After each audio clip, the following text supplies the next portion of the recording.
떠오르는 사자성어가 있습니다. 여러분 많이 들어보셨을 것 같아요. 천고마비. 천고마비라는 사자성어 들어보신 적 있죠? 이 단어가 무슨 뜻입니까? 가을이 되어서 하늘은 높고 말은 살찐다는 표현입니다. 그 말은 가을이라는 계절이 날씨가 좋고 생활하기에 참 좋다라는 의미로 사람들이 가을은 독서하기 좋고 또 생활하기 좋은 천고마비의 계절이야 라고 표현을 쓰기도 합니다. 여러분, 그런데 이 사자성어가 어디서 유래되었는지 아십니까?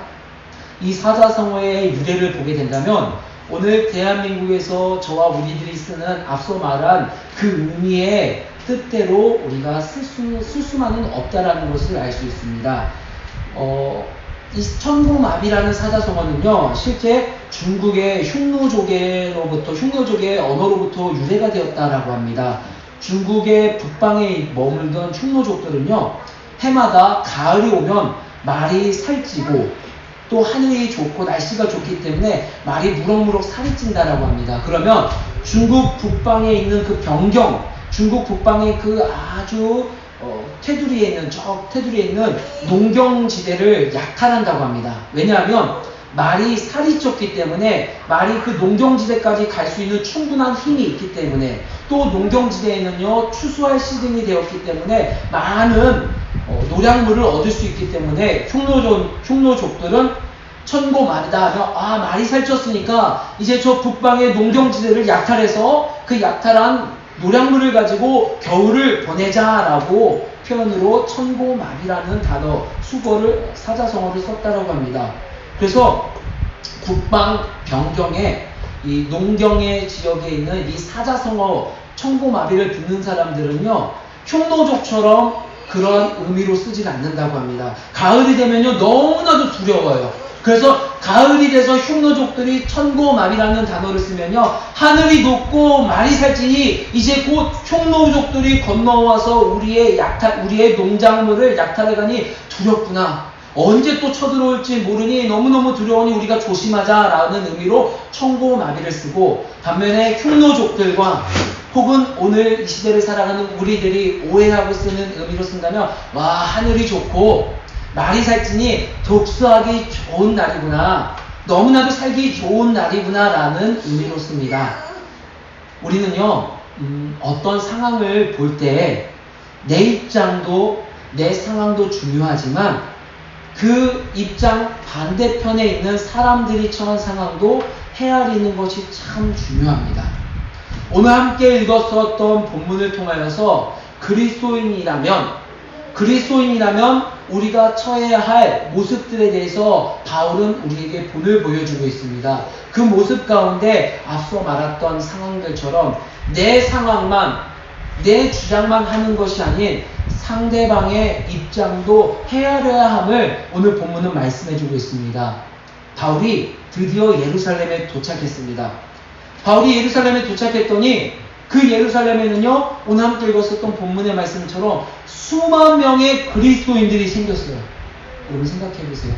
수만 명의 유대인들 중에서 예수님을 박해했었던 유대인도 있고요. 또 예수님이 박해받고 십자가에 달리는 모습을 보고 조롱한 사람도 있었을 것입니다. 그런데 그 많은 무리들 중에 수만 명에 이르는 유대인들이 그리스도인이 되었어요. 그런데 바울이 가서 그리스도인이라 말하고 있는 그들의 모습을 봤더니 바울의 눈이나 오늘 이 시대를 살아가는 우리의 눈으로 보는 그 그리스도인의 모습과는 조금은 상반되고 조금은 다른 모습의 그리스도인을 발견할 수가 있습니다. 사도행전 21장 21절의 말씀 우리 함께 읽어볼까요?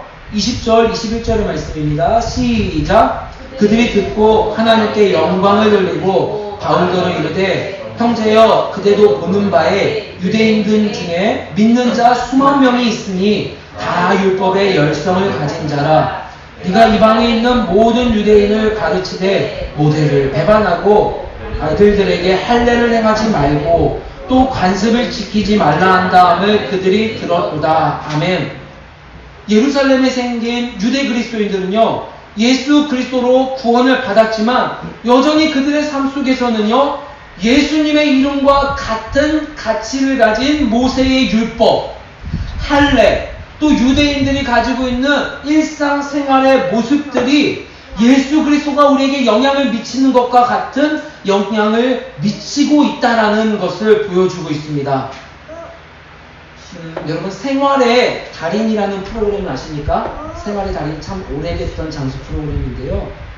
지난주에 제가 함께 공부하면서 나눴던 내용들 중에서 이렇게 발췌하고 싶었던 부분입니다. 생활의 달인을 보면요, 한 제가 명장이 나옵니다. 제가 명장이 그 많은 사람들에게, 또 제가를 준비하고 있는 사람들에게 이런 이야기를 합니다. 제가 한번 그대로 읽어볼게요. 제가를 배우는 젊은 사람들이 한 가게에 적어도 몇 년 이상은 좀 있었으면 좋겠어요. 아무것도 아닌 것 같아도 배울 게 너무 많거든요. 그게 다 자기 거가 되는 거예요. 여러분, 이 워딩을 들었을 때 어떤 마음이 들습니까? 저는요, 참 공감이 되는 부분도 있었어요. 왜냐면 이 달인의 입장에서는 너무나도 공감이 되는 말이고, 또 저도 달인의 입장에서 생각해 봤을 때는요, 너무나도 합리적인 말이기 때문입니다. 왜냐면 현실이 그런 모습들을 반영하고 있기 때문입니다. 그런데 이 이야기를, 제가 명장의 이야기를 듣는 젊은 사람들은요, 저와는 또 제가 명장과는 조금 다른 반응을 보일 수가 있습니다. 왜 그럴까요? 오늘 제가 명장이 말한 몇몇 젊은 사람들은요, 인내가, 끈기가 없는 사람을 만났을 수 있습니다. 그가 경험한 젊은 어떤 사람들은요, 오래 버티지 못하고요, 금방금방 나가는 모습을 봤을 수도 있습니다. 근데 여러분, 제가 묻고 싶습니다. 여러분도 그 젊은 사람에 축한다면 여러분들의 인생이 정말 그렇게 끈기 없이, 인내 없이 모든 것을 포기했습니까? 아니에요. 안 그런 젊은 사람도 많고 여전히 그 끝이 터널 같아서 보이지 않는 상황 가운데서도 버티고 눈물 흘리고 빵 하나로 버티고 있는 젊은 친구들이 여전히 우리 주변에 있다는 것을 우리는 생각하지 않을 수 없습니다. 또 어떤 것이 있습니까? 제가 명장의 배움은요, 바로 이런 배움입니다. 오래 버티는 것이 배움이라고 생각합니다. 그저 한 곳에서 오래 버티면은 무엇인가 배울 것이 있다라는 생각이 듭니다. 저는 그렇게 생각하진 않습니다. 한 자리에 그냥 맹목적으로 있다고 해서 무엇인가를 습득하는 것은 아닙니다. 왜냐? 저의 모습을 봐도 그렇기 때문입니다. 저는요, 여기 앞에 무엇이 보입니까? 왼쪽에 기타가 보입니다. 기타를 어머니로 치고 싶고 예배자로 서고 싶어서 기타를 구입했습니다. 그리고 레슨도 많이 받았습니다. 많은 돈을 들여서 배웠습니다. 그런 제가 기타를 지금 칠 수 있을까 없을까요? 못 칩니다. 그저 제가 기타를 많이 소유하고 있다고 해서, 제가 기타를 가지고 있고 어떤 동기부여가 있다고 해서 그것을 제가 하고 싶은 마음이 있다고 해서 배워지는 것은 아니기 때문입니다. 근데 제가 명장의 그 말에 오류는 무엇입니까? 그저 그 자리에 한 곳에 제가 명장의 하는 모습을 보는 것, 함께 호흡하고 있는 것, 그것만으로도 배울 수 있다라고 전제하고 있기 때문입니다. 전혀 상대방의 입장에서 생각하지 않은 말이라고 생각이 되고 있습니다. 오늘 바울도요, 여러분, 유대인이면서 예수님을 믿는 자들에게, 우리와는 이방인이면서 예수님을 믿는 자들과는 전혀 다른 삶의 방식을 살아가고 있는 자들에게 바울은 그리스도인이라면 어떠한 모습을 가지고, 어떠한 생각을 가지고 접근해야 되는지에 대해서 말씀해주고 있습니다. 오늘 말씀의 제목은 그리스도인이라면이라는 제목입니다. 그에 대해서 바울이 이렇게 말합니다. 그리스도인이라면 바로 그들 입장에서도 봐주어야 된다. 그들의 생각에서도 봐주어야 된다라고 말하고 있습니다. 그들은 예수님을 믿지만 여전히 율법의 굴레 속에서 살아가고 있습니다. 바울을 오해하기도 합니다. 바울은 모세의 율법을 거부합니다. 할례를 거부합니다. 우리들의 관습을 거부하면서 살아가고 있습니다 라고 오해하기도 합니다.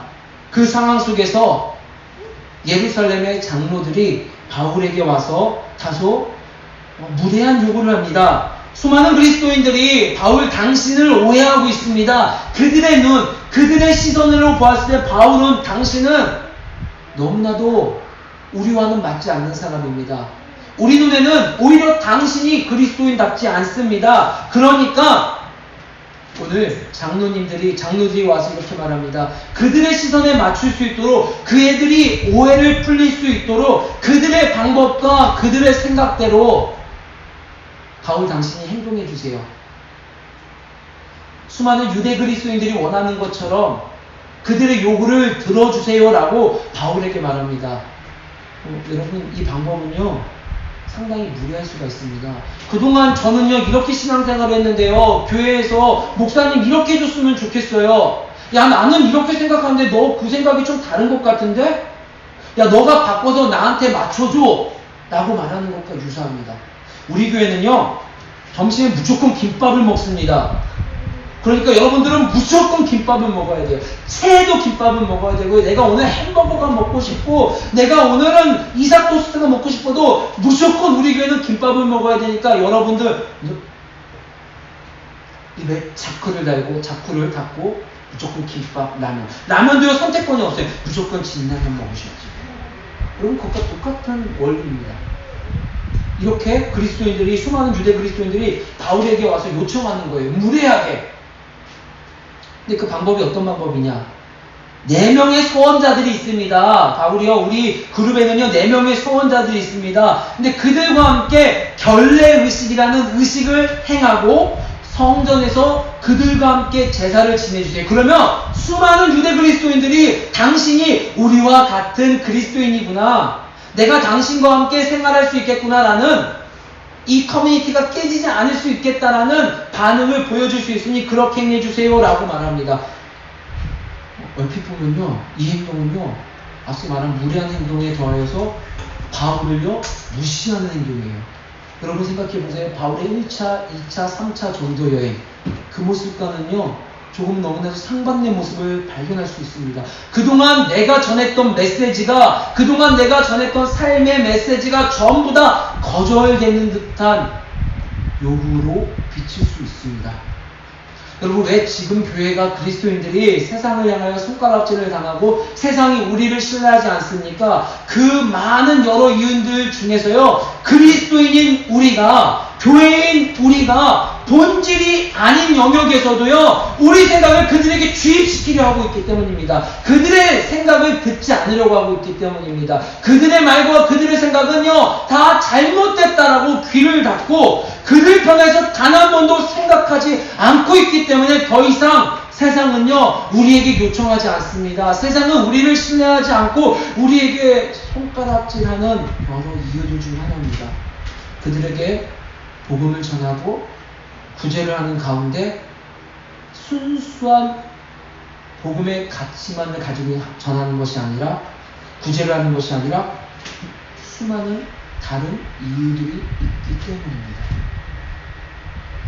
제가 몇 번 말씀드렸죠.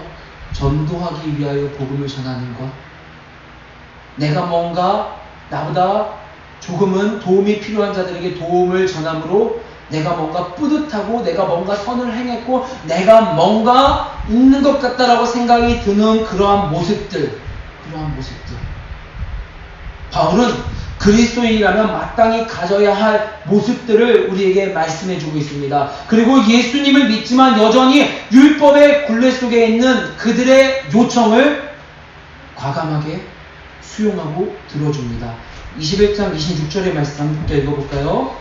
21장 26절의 말씀 시작. 바울이 그 사람들을 데리고 이튿날 그들과 함께 결례를 행하고 성전에 들어가서 각 사람을 위하여 제사 드릴 때까지의 결례 기간이 만기된 것을 신고하니라. 아멘. 여러분, 이 구절만 똑 떼놓고 보면요 바울 변질됐죠. 바울이 그토록 주장했었던 그 복음의 내용과는 조금은 상반된 모습이 있어서 우리는 변질됐다고 생각할 수 있어요. 그런데 바울의 이 행동이요 바울의 삶과 신앙이 변질된 것을 말하는 것은 아닙니다. 그가 이렇게 한 행동은요 그의 여러 삶의 조각들을 살펴볼 때 그가 이렇게 한 행동에 대해서 우리는 짐작해보고 알 수가 있습니다.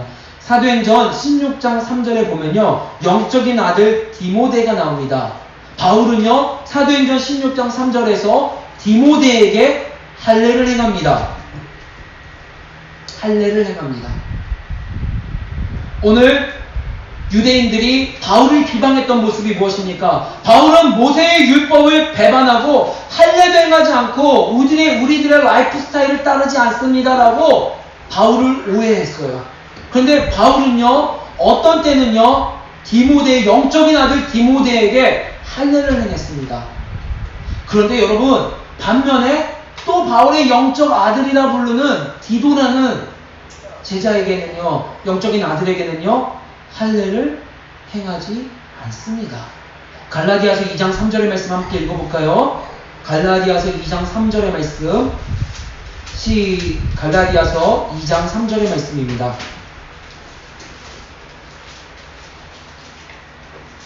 시작.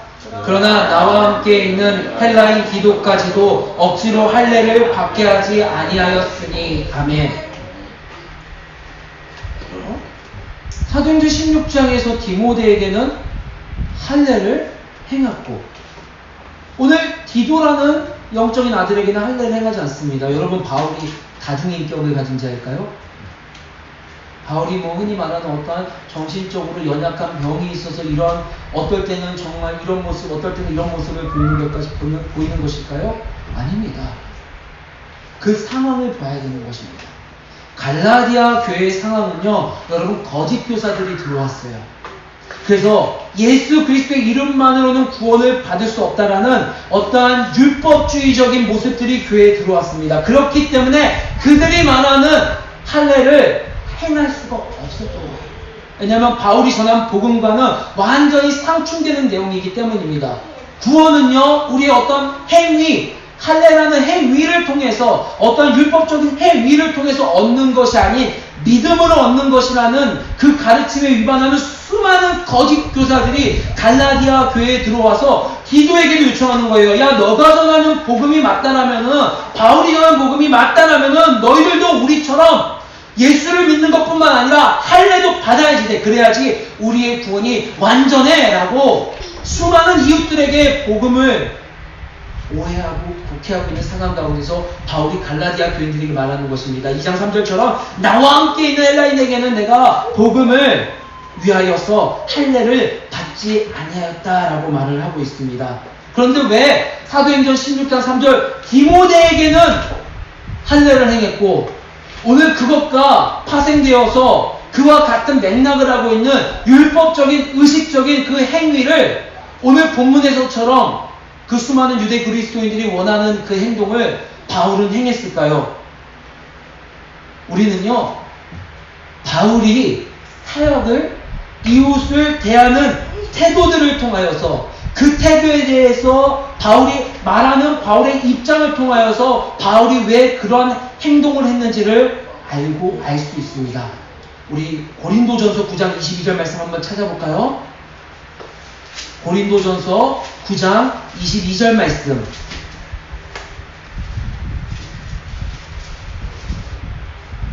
함께 읽어보겠습니다. 시작. 약한 자들에게 내가 약한 자와 같이 된 것은 약한 자들을 얻고자 하며, 내가 여러 사람에게 여러 모습이 된 것은 아무쪼록 몇 사람이라도 구원하고자 함이니. 아멘.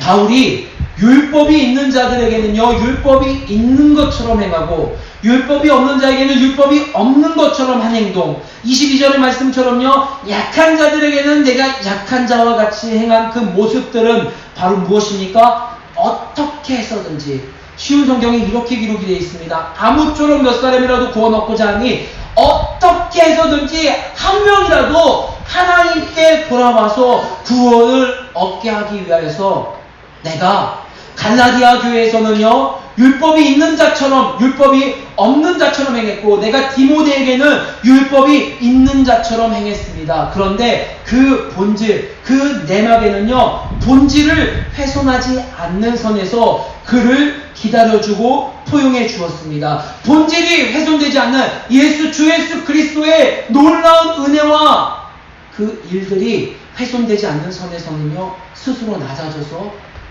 영적인 아들 디모데에게는 할례를 행하기도 하고요, 예루살렘에서는요, 스스로 결례 의식을 행하고 스스로 성전에 들어가서 그들이 요청하는 제사를 지내기도 했습니다. 스스로 무시받는 자라고 입장으로 나아가겠습니다. 아마 저라면 수많은 고민이 되었을 것 같아요. 예루살렘에서 내 이 모습을 보고 갈라디아 교회 성도님들은 뭐라고 생각할까? 혹시 오해하지 않을까? 내 이 속마음도 모르고 내가 겉으로 별의식을 행하고 제사를 지낸 모습을 보면서 오해하지 않을까? 저는요, 누군가에게 오해받는 게 정말 싫어요. 내가 하지도 않은 말, 행동 때문에 다른 사람이 나를 오해하는 게 참 싫은 사람 중에 한 명입니다. 근데 바울은요, 그 자리로 스스로 나간 거예요. 왜요? 어떻게 해서든지 한 사람을 구원하기. 이 말씀을 묵상하는 가운데 예수님이 제자들에게 우리에게 주신 말씀이 스쳐 지나가면 제 마음이 찔리더라고요. 요한복음 12장 24절 말씀 한번 살펴볼까요? 요한복음 12장 24절 말씀.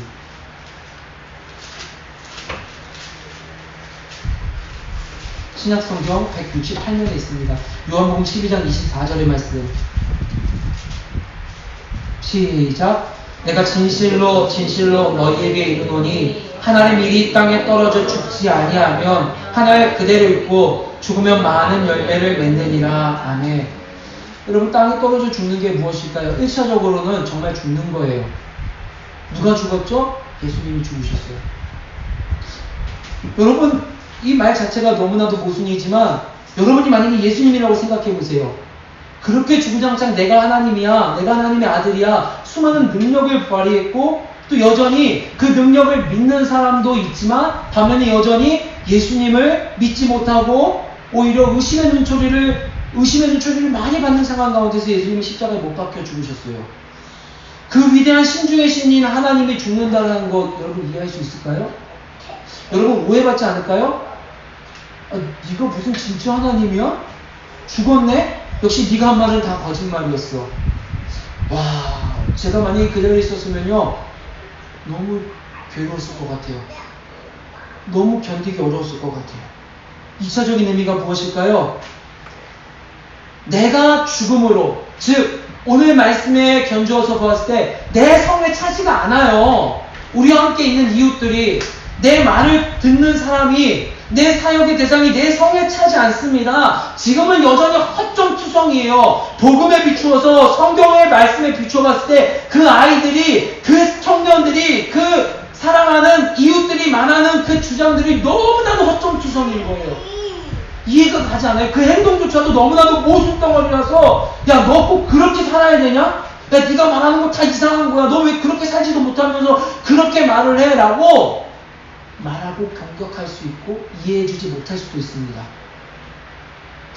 근데 그 상황 가운데서 내가 죽는다는 게 무엇이에요? 바로 비록 내 성에 차지 않지만 기다려주는 거예요. 그 사람이 왜 그런 말을 했을까? 그 연약함을 봐주는 거예요.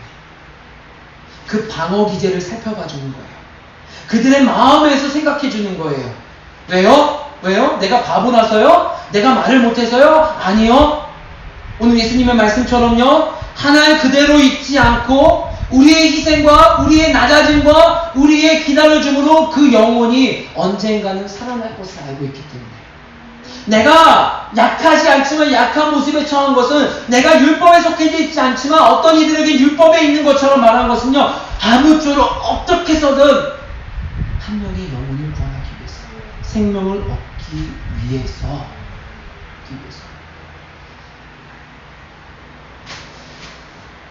제가 사랑하는, 제가 기대하는 장신대 한 동아리가 있어요. 오레브예요. 오레브. 오레브 너무 귀한 동아리죠. 그런데 오레브의 가치관과 오레브의 사역을 모든 장신대 학우들이 공감해주고 박수 쳐줍니까? 아마 아닐 거예요. 아마 아닐 거예요. 손가락 잡는 사람도 있을 것이고, 아마 여러분들을 이상한 눈초리로 바라보는 사람도 있을 거예요. 그때 우리가 취해야 되는 태도는 무엇일까요? 진짜 신학생 맞아? 야, 니들이 신학을 알아? 야, 니들이 바르트를 알아? 야, 니들이 스폰을 알아? 그렇게 하면서 그들을 무시하거나 그들에게 우리의 생각을 주의시키는 것이 아니라 기다려주는 거죠.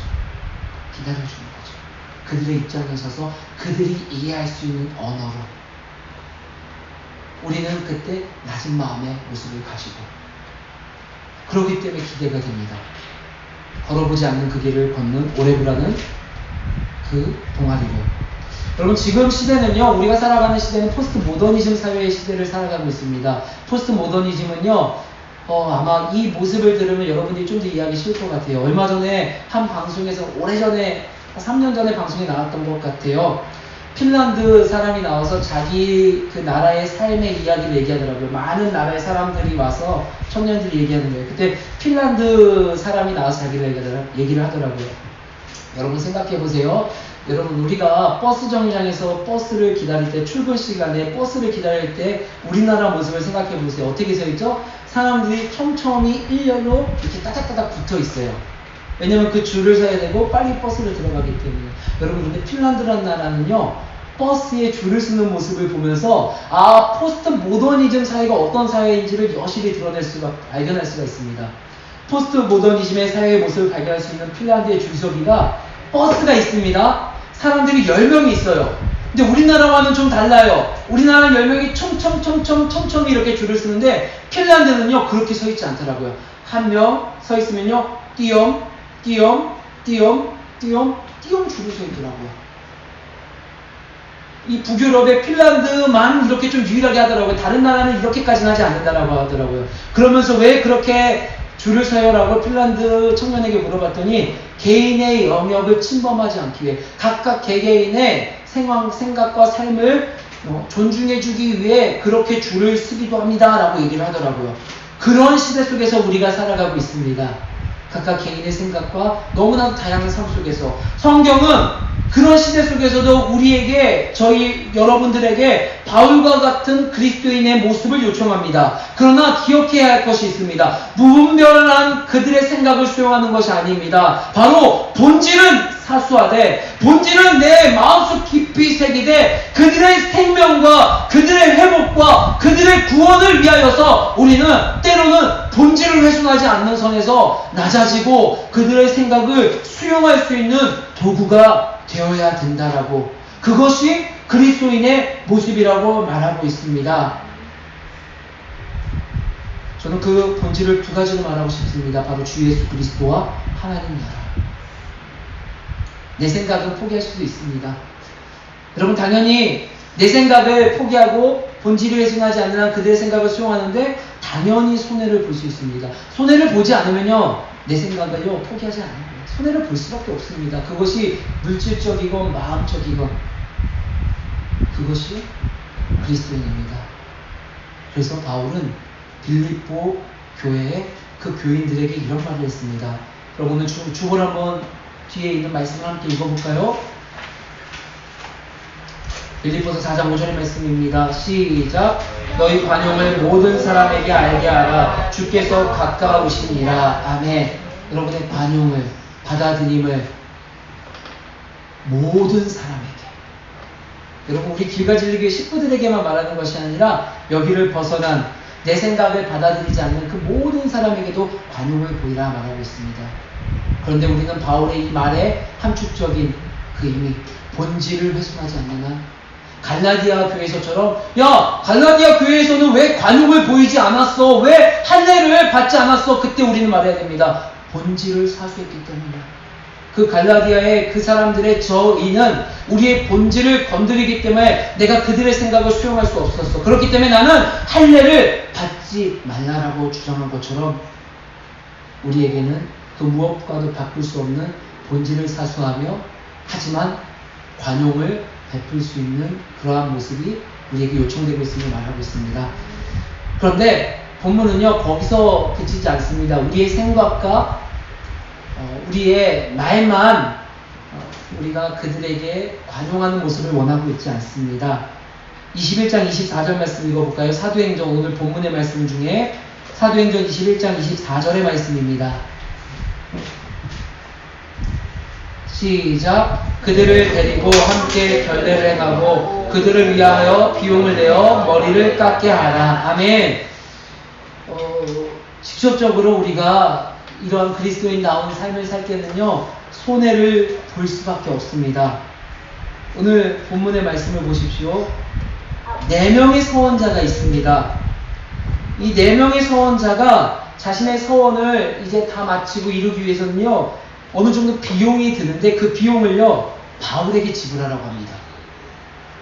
여러분 너무 황당무계하지 않습니까? 내가 100번 양보해서 그래 제사 드리는 것까지는, 그래 결례의식을 행하는 것까지는 오케이, 함께 할 수 있어. 그런데 그 4명의 서원의식에 드는 여러가지 절차상에 드는 비용, 돈을 바울에게 요청하는 거예요. 여러분, 그들이 한 서원은요, 민수기 6장에 기록되어 있는 나시린의 서원이라고 합니다.